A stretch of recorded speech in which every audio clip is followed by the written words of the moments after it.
Olá, queridos alunos, tudo bem? Vamos para mais uma aulinha de técnicas de desenhos digitais?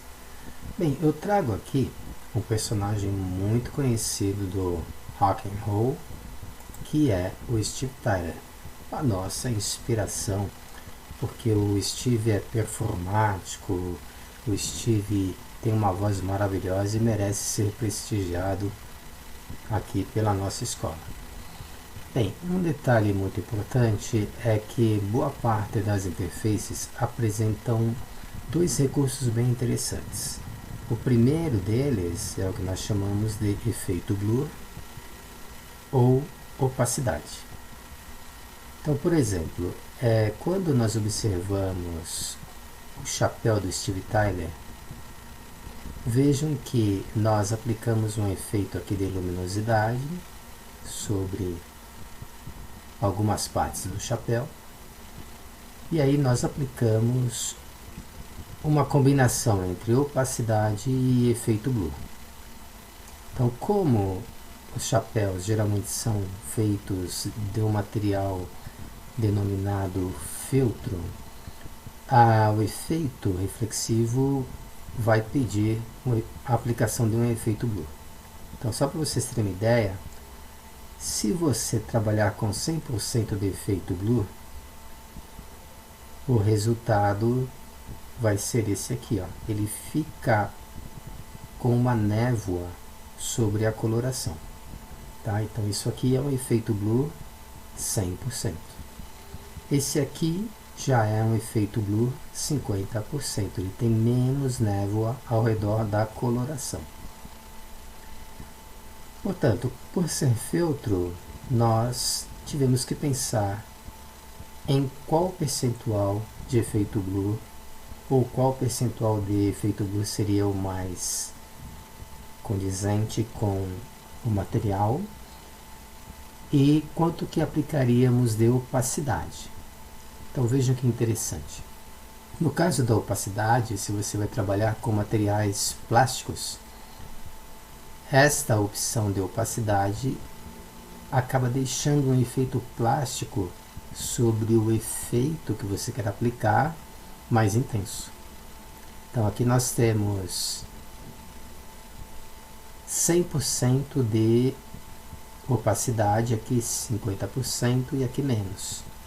Então o que é a opacidade? Você aumenta a tonalidade sobre a área em que você desejar aplicar o efeito.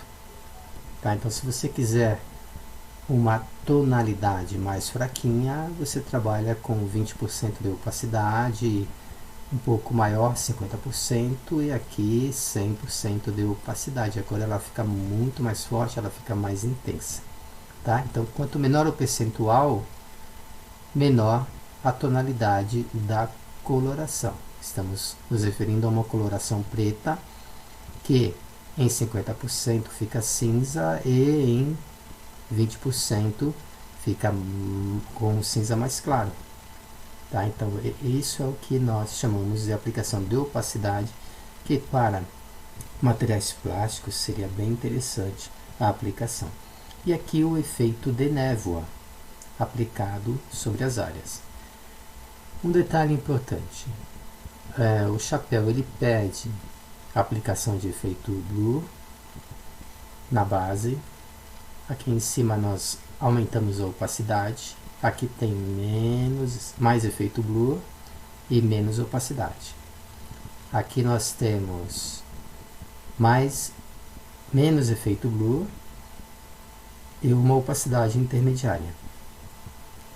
Um outro detalhe importante, nós aplicamos o efeito blur aqui no microfone do Steve Tyler, para gerar esse efeito aqui de brilho.